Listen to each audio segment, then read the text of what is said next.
Hi, we've got Gareth Williams with us, who's travelled all the way from the Isle of Skye to come and meet us, and we've been with him for the last few days.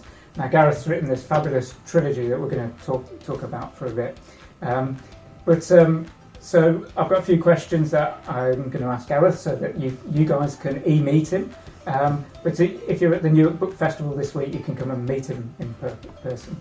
So Gareth really got into history and became a history teacher. So really, Gareth, how did you get into history and then decide to take that on to teaching? I think I got into history when I realised that my grandfather was born in 1899, and to me that seemed sort of impossible. It was another era. The idea that he'd been alive in the 19th century sort of captured my imagination. I think ever since that, I kind of was interested in dates and people and historical events, and also that his life, as a grandfather again, sort of he lived an odd life in that he missed fighting in both world wars. He was actually in a reserve occupation as well, but he wasn't really the right age to fight in either war. And I suppose that got me interested in the sort of shape of the 20th century. So I think that was the start of it. And then, so I was keen at school and I was quite good at it, and I liked writing. And certainly when I was at school, endless essays was really the format of history. So I kind of learnt to writing history essays, and so it wasn't a big leap then to one day think about writing history in a fictional way as well. And you went into teaching as well, so yeah.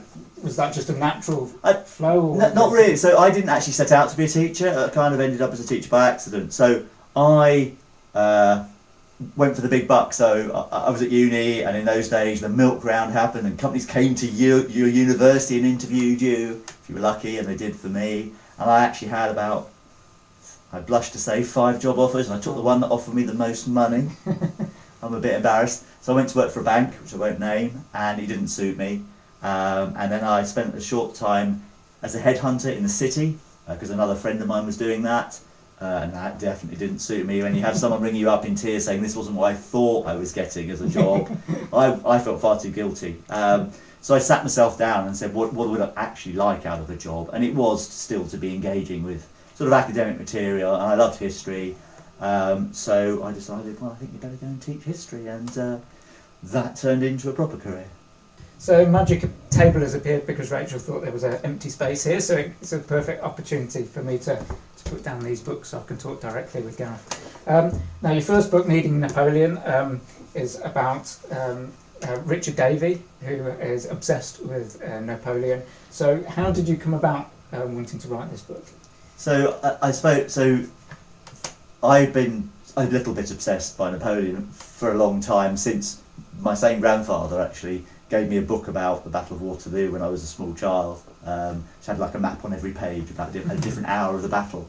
So that was sort of the start. And so whenever I got any chance to choose what it was that I was teaching, particularly to older pupils, I taught about Napoleon, and that sort of bit, the French Revolution and Napoleon. And I suppose I became quite knowledgeable about it, and so that was the start of it. And as a teacher, looking at Napoleon's career, I couldn't help but reflect on the fact that he really underperformed at Waterloo, and it was quite out of character. And not that I ever believed, if the outcome of Waterloo had been different, that ultimately the French Empire would have survived under Napoleon, because the coalition against him was too solid and too powerful.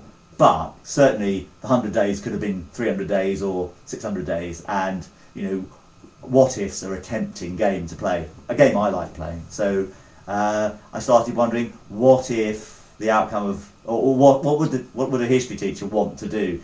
Whisper in Napoleon's ear, not exactly the Prussians are coming, but at least to say, come on, think of Austerlitz, or be the general that you were. And it was a close run thing, as Wellington himself admitted. So had Napoleon been 10% better, then I suspect the outcome of Waterloo might have been different. So it's normally said that the first book you ever write is autobiographical. And Richard Davey is a teacher who's obsessed with Napoleon. Yeah. So are you really Richard Davey? So that's a great question, and there's no doubt that there's a bit of Richard Davey in me and a bit of me in Richard Davey. But I'd like to think that I'm not the sad guy in the corner of the common room who doesn't have any friends, and I wasn't an orphan, and only has one sort of very cold aunt. So no, I'm not Richard Davey, but certainly I've I've known people like Richard Davey, and some of my interests are very, very much chime with Richard. So I was writing what I knew because I spent a lot of time in schools, and there is no single person out there who was the inspiration for it. I'm as close as there is. So it's kind of me on my worst day, and when things hadn't worked out as well as, fortunately for me, they have. So I should just mention, I'm about to have my 35th wedding anniversary to my lovely wife Helen, so I'm not Richard. So what motivates Richard? So what's the main motivation for him? At least in the beginning of the story. Yeah. So basically, he is incredibly dissatisfied with his life. He is teaching history, which he loves, but he's teaching it largely to people who aren't that bothered about it, and he finds that frustrating. He recognises the kind of shortcomings of his own life, that he's going through the motions, if you like. He kind of wonders whether he should have stayed in academia rather than, becoming a teacher, because it's not fulfilling him. And what he really wants is a sense of belonging, I think. And I think his empathy with the past kind of makes him feel like he wonders if he wouldn't have felt more like he belonged had he lived in the past. So I think that's the start of it. And so whenever he can, he goes off on holiday to the places where the history that he loved happened, which is how he finds himself in Paris, which is probably another story. So a lot of the research for Needing Napoleon came naturally through your teaching career, but were there any specific things that you decided you wanted to focus on researching for the novel itself? Yeah, I think so. I had a kernel of an idea for a story for probably about 18 months, I suppose, and I was jotting things down. So I suppose I was collecting bits of information and looking for things that might fit in the story. I kind of became a bit of a geek about things like uniforms and buttons and helmets and things, and then had to kind of try and actually tone it down a bit in the end. But so I do own a lot of books about uniforms of different regiments, particularly in the French army, which it wasn't really where I expected it to go, but that did become a kind of obsession, because I found myself thinking, what if there's one real expert out there who reads this book? I don't want to upset them, because for good reason they bought the book, and I want them to be able to enjoy it and not think that's wrong or that's anachronistic. So I tried quite hard on that. So yeah, mainly it was details of what people wore and how they lived that I was after, because I kind of knew the framework of events already. I remember when we first started working on the cover for Needing Napoleon, you were very specific about, I think I looked at some uniforms and you said, no, we can't use there because they're not accurate. So I got the feeling straight away from when we first met that that was, the detail was very important. And before I started, that wouldn't have been me, but and there was nothing wrong with it. I seem to remember that image, and I think it was of a uniform of the time. It just wouldn't have been what one of the characters in the book would have been wearing. It's fun that you often, I think, as a writer, end up going down a research path, which can often be a bit of a cul-de-sac. But you get obsessed by it, and I quite often hear writers saying, I've just spent 10 hours on the mating habits of the gerbil. What am I ever going to do with that? I can only include one phrase in the whole book, but that happens. Yeah. So Needing Napoleon is now the first of 3 books in the trilogy. So when you were writing Needing Napoleon, did you have the 3 books in mind, or were you focused very much on the first book? So at the very beginning, in the planning stage, I was focused on what I thought was going to be a single book. But quite quickly it became apparent that the story arc that I had in mind was going to involve more words than a single book. So I suppose quite early on I knew I was writing more than one. And then the question really was, where's the first going to wear it? How am I going to break the story up? Which in a way, it doesn't have to be too radical in a trilogy, but there are some natural events that help punctuate the story. So I think the answer is quite early on. I either thought I was writing a very, very long book, or realistically that it was more than one book. Yeah. So because you had the idea early on, how did you go out writing them? Did you write them as distinct books? Yeah, so I didn't. I just wrote one really long story, and quite early on I suppose realised it was going to be quite long. and I didn't really worry about it too much. It was locked down, and it was filling my days, and I was enjoying doing it. But at some point in the process, I started to reflect on the fact that there were some natural moments in the story where one book could end and another book could start. So I suspect I was halfway through what's now the second book when it occurred to me that a trilogy was kind of what I was naturally going to end up coming out of this story, and that's what has come out of it. But actually, probably that isn't the end of the story. So for me, Needing Napoleon's intrigue was about all the protagonists coming together, and then how they really coped with each other and the situation they were in. And then when we moved on to serving Shaka, this is almost the opposite. So it's how they then diverge in the scenario that they're in. Still fantastic story, in terms of balancing the historical content and the story drive in it. But I haven't read Rescuing Richard yet because it's only just come out. So how does Rescuing Richard differ to the other two in that sense? Well, maybe in a sense there is a clue in the name, because I do think it's more about Richard trying to work out, now that he has found himself living in the 19th century, which obviously was just a speculative dream at the start of Needing Napoleon. There are obviously challenges to living out of your own time, and he's beginning to settle into his own new life, I think, in the third book. That doesn't mean that he's sitting at home, doing the gardening and doing the gardening. Plenty happens, but I think a lot of the journeying, and there's quite a lot of journeying in the third book, is almost a metaphor also for what's happening to Richard, which is he's perhaps getting a bit more comfortable in his own skin, but he is getting more comfortable in his own skin, and he's also working out a sense of purpose, I think. So once you'd written all the books, what motivated you to get them published and out into the world for readers to read? So, I mean, there's kind of an obvious answer, and then there may be a more subtle one. I really enjoy the process of writing, and that's probably where I'm at my most comfortable. And to an extent, I'm writing for myself, so it's quite a self-indulgent process.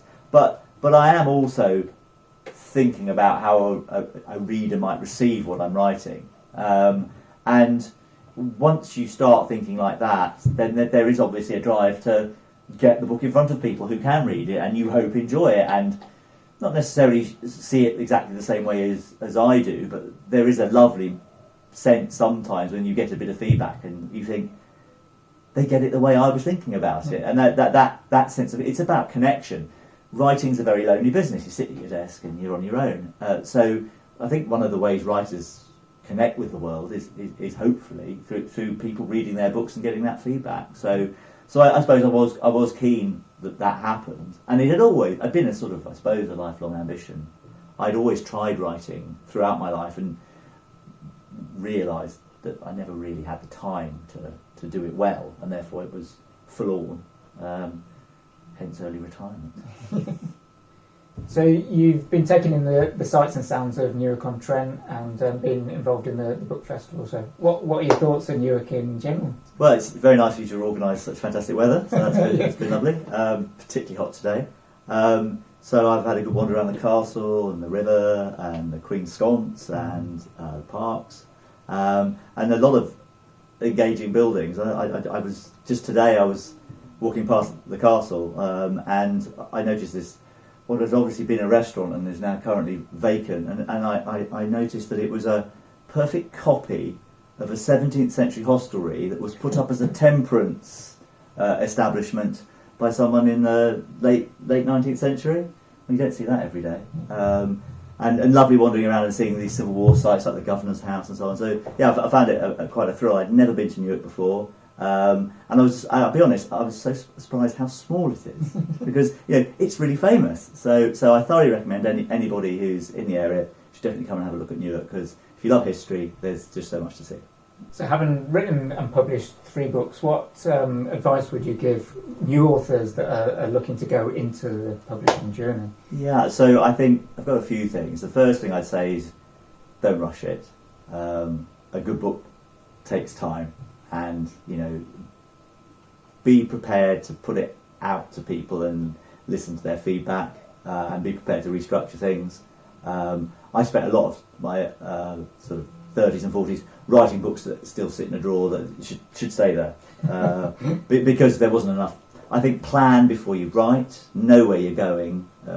I actually think people who say the book writes itself are talking utter nonsense.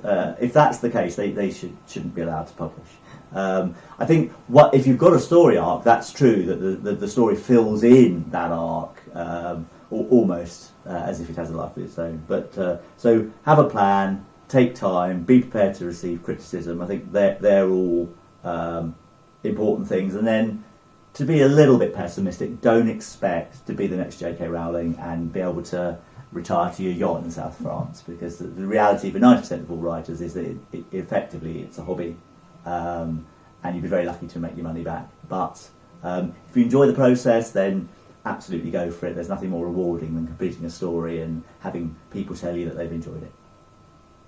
So now with the 3 Davey Chronicles books out, what's the next for your writing endeavours? So the truth is, since I finished them, I've written 2 other books. One is complete except the last chapter, and I know what's going to happen in the last chapter, but I haven't quite decided how to present it. So that is a 3 timeline, what I call it a Roman ghost story. So it's set partly in about 2010, partly in sort of 1930s house party, and partly in the Roman era on Hadrian's Wall, or near Hadrian's Wall. And the 3 stories kind of wind together. And it was really a bit of fun when I started, and I did have in mind some places where it might prove to be quite marketable.